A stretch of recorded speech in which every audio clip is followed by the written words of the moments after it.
Nabi Ibrahim minta, ya Allah, jadikan hati manusia itu condong kepada kota Makkah. Itu Nabi Ibrahim, dia nanya pakai apaan? Nanya sama Allah. Enggak ngasihin, manggilnya. Tapi kalau kita tanya, pernah nggak sih baca Al-Quran sampai hatam dengan artinya? Itu hampir 50% atau bahkan lebih 70%, 80% orang Jawa belum pernah.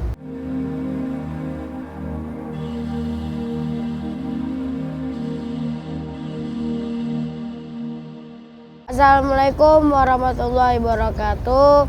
Ahlan wa sahlan. Selamat datang di YouTube podcast Thorik, yaitu podcast THRQ. Di sini bersama lagi dengan Ustadz Adam ya, Ustadz. Masya Allah, masih bersama dengan Thorik nih. Iya. Thorik, apa kabar, Ustadz? Alhamdulillah baik, Thorik. Gimana, Thorik, sehat? Alhamdulillah. Masya Allah. Dari sekedar beberapa episode, akhirnya kita bisa membuat podcast di Kota Madinah dan di Masjid Nabawi. Masya Allah. Tapi di sini pelataran ya, Pelataran Masjid Nabawi ya. Iya, pelataran Masjid Nabawi. Syahdu banget nih ya, tenang banget ya, luar biasa. Enak ya, Masya Allah, adem. nyaman. Oke, Ustaz, pertanyaan pertama. Oke. Kenapa Ustaz pengen banget orang tuh ke Mekah? Kan di Madinah enak nih ya. Iya, tapi Enak banget ya. tapi tetap banyak manusia itu berbondong-bondong pengen Iya, ke Mekah ya. ke Mekah ya. Luar biasa. Rame banget di Mekah. Rame banget ya, luar biasa.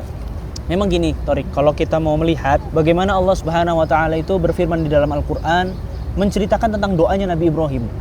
Waktu itu Nabi Ibrahim meninggalkan Nabi Ismail kecil dengan istrinya Hajar, dengan ibunya Nabi Ismail di Mekah itu, yang waktu itu kota Mekah belum ada pemukiman, masih sebuah tempat lembah yang kering kerontang.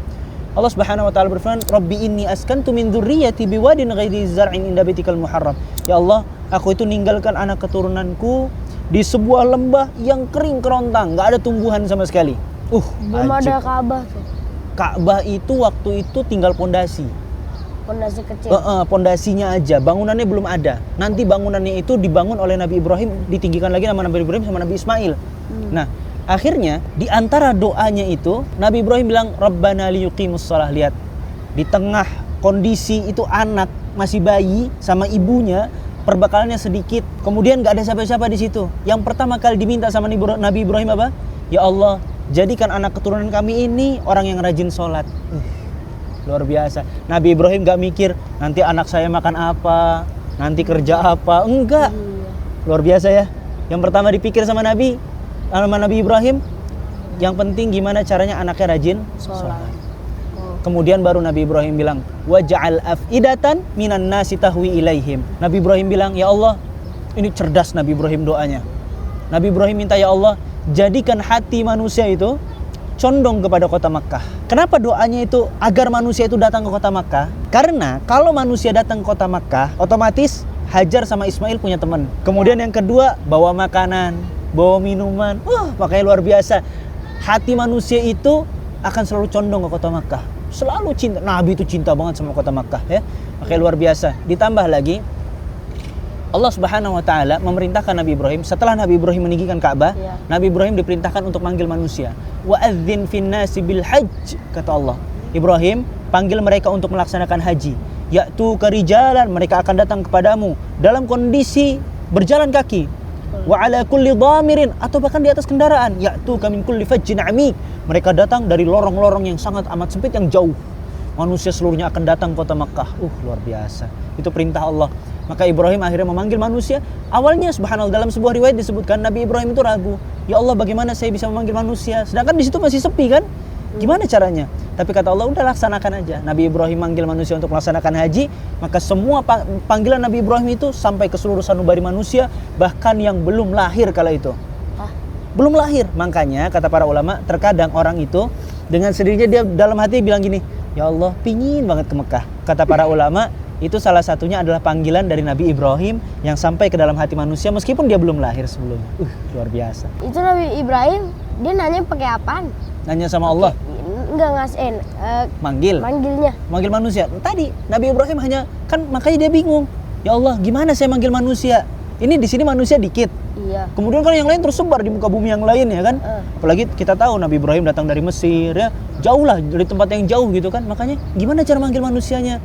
Kalau kita mungkin sekarang mikir, ya belum ada handphone, belum bisa live Instagram gitu ya, belum bisa podcast di YouTube, live TikTok, nggak bisa kan? Makanya gimana caranya? Nah itulah maha kuasa Allah. Nabi Ibrahim cuma manggil manusia untuk datang, Setiap manusia mendengar seluruhnya, bahkan sampai manusia yang belum lahir. Tadi yang Ana bilang tuh, sampai ke sanubari manusia yang belum lahir, terkadang terbesit dalam hati, ya Allah, pingin ya ke Mekah gitu. Kadang cuma ngeliat di TV gitu ya, Iya. langsung Lihat di live Mekah tuh. wah itu dia live Mekah itu kayak ya Allah kapan ya, semoga Allah mudahkan kaum muslimin bisa kunjung ke semua ke kota Mekah ya, kota Mekah, kota Madinah, menjadi tamu-tamu Allah, menjadi tamunya Rasulullah ya, berkunjung ke rumahnya Rasul. Luar biasa, itu harapan banyak sekali manusia ya. Kita makanya beruntung nih bisa di sini, Oke. banyak orang yang pingin. Gimana ada lagi? Sama juga kan Nabi Ibrahim kan ninggalin Nabi anaknya Ismail, dengan istrinya kan. Hajar. Nah, itu saat kan ditinggalkan. Itu Nabi Ibrahim kemana? Nah makanya Meninggalkan subhanallah, kemana?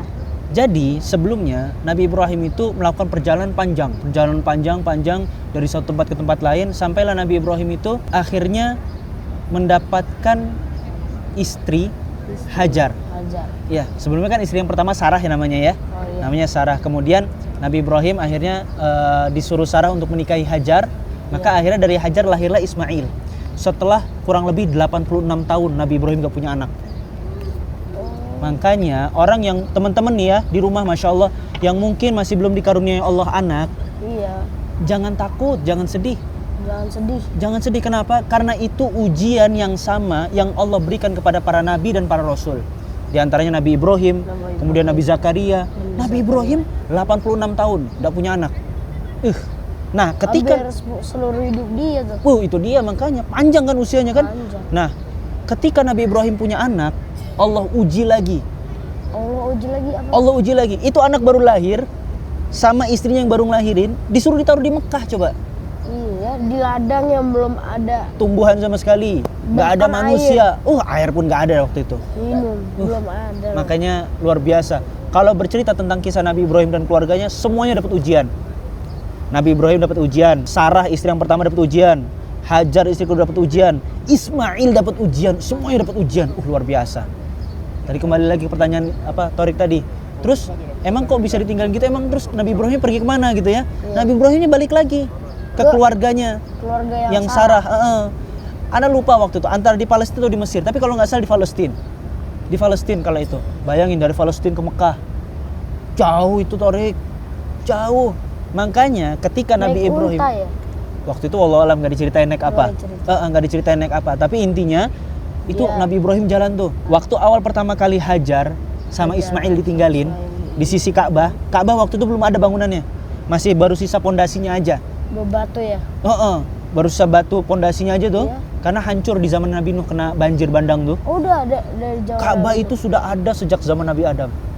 Maka Allah katakan inna awwala baitin wudi'a lin-nasi lalladzi bi Bakkah. Yang pertama kali Allah letakkan bangunan untuk manusia itu di Makkah. Berarti kan sejak zaman Nabi Adam untuk manusia. Jadi Ka'bah itu sudah ada sejak zaman Nabi Adam. Kemudian hancur pas ketika zaman Nabi Nuh karena banjir bandang yang melanda seluruh dunia. Nah, itu jadi gurun pasir lagi tuh. itu dia makanya luar biasa kan Maha Kuasa Allah. Karena nggak masuk logika ya, kayak gimana gitu. Kayaknya bakal jadi laut deh. Nah itu dia makanya. Tapi kan Allah Maha Kuasa ya. Iya. Allah Maha Kuasa. Nah akhirnya ketika Nabi Ibrahim tinggalkan Hajar dengan Ismail di situ, Nabi Ibrahim itu merasa sedih sebenarnya. Tapi Nabi Ibrahim lebih cinta sama Allah dibandingkan sama keluarganya. Luar biasa. Itu kecintaan hakiki kayak gitu. Kita kayaknya belum bisa nih. Masih cinta ibu, cinta ayah, ya, cinta adik, gitu kan? Tapi Nabi Ibrahim enggak. Nabi Ibrahim lebih cinta sama Allah. Ketika Nabi Ibrahim jalan, Hajar bingung. Hajar bingung. Ini suaminya mau kemana nih? Kan tadi kan datang bareng-bareng. Masa iya dia ninggalin gitu aja? Dikejar sama Hajar. Ditanya, wahai Ibrahim, kepada siapa engkau titipkan kami di sini? Nabi Ibrahim enggak jawab dah. Enggak jawab. Jalan aja. Tahu nggak kenapa? Kalau Nabi Ibrahim balik badan, ngejawab, nangis Nabi Ibrahim. Iyalah, siapa yang tega ninggalkan anak istrinya kan? Dia nangis. Dia takut nangis kalau nengok ke belakang terus jawab. Akhirnya yang dia lakukan, dia jalan.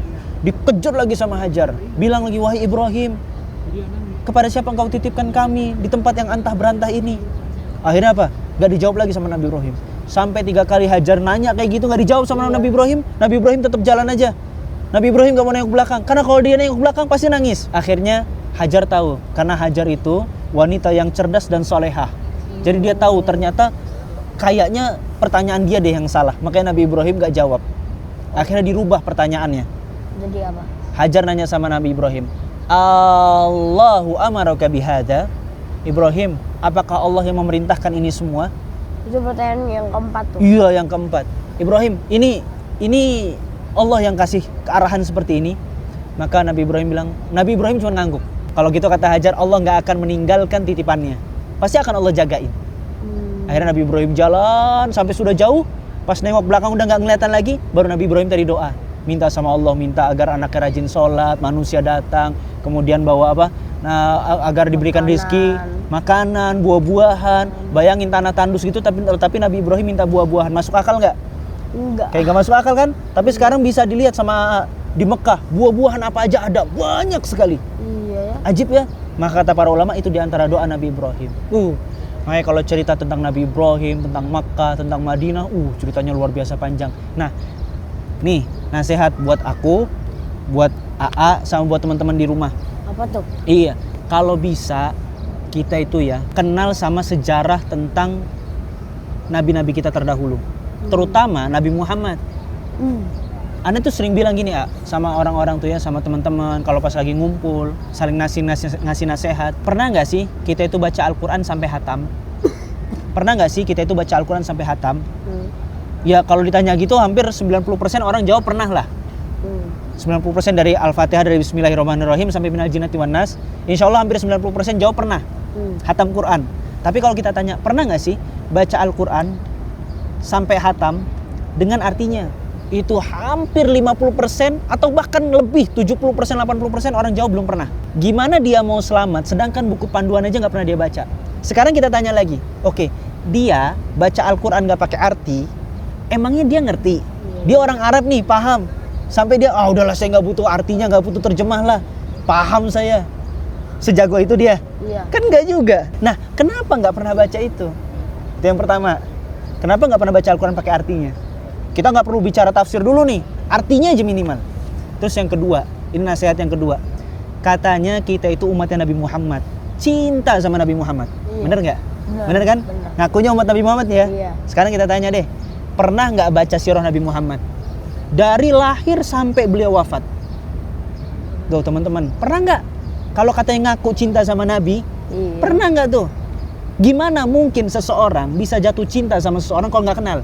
Makanya dalam istilah Indonesia tuh ada peribahasa tuh, tak kenal maka tak sayang. Tak kenal maka tak sayang. Gimana dia mau sayang sama Nabi kalau dia nggak kenal? Makanya itu nasihat buat Ane, buat AA, sama buat teman-teman di rumah. Sebisa mungkin deh, sekali aja, minimal sekali deh seumur hidup, baca tuh terjemah Al-Quran supaya tahu apa yang Allah mau dan yang Allah nggak mau, yang Allah suka sama yang Allah nggak suka, yang Allah perintahkan dan yang Allah larang dari Al-Quran. Yang kedua, baca dari sirah Nabi supaya kita tuh cinta sama Nabi. Selebihnya baru tambahan tuh, baca kisah-kisah Nabi yang lain dan segala macamnya. Kalau berbicara tentang ilmu agama luas banget, nggak ada habisnya. Gak akan ada habisnya.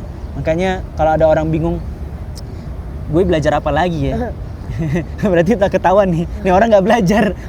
Karena seseorang itu semakin banyak dia belajar, dia akan tahu bahwa dia semakin kurang ilmunya. Dia bukan tambah haus, semakin dahaga dengan ilmu. Gitu tuh. Semangat belajar? Semangat. Alhamdulillah, barakallahu fiik. Ya. Oke, itu saja teman-teman. Insyaallah. Dan terima kasih sudah mengikuti. Assalamualaikum warahmatullahi wabarakatuh.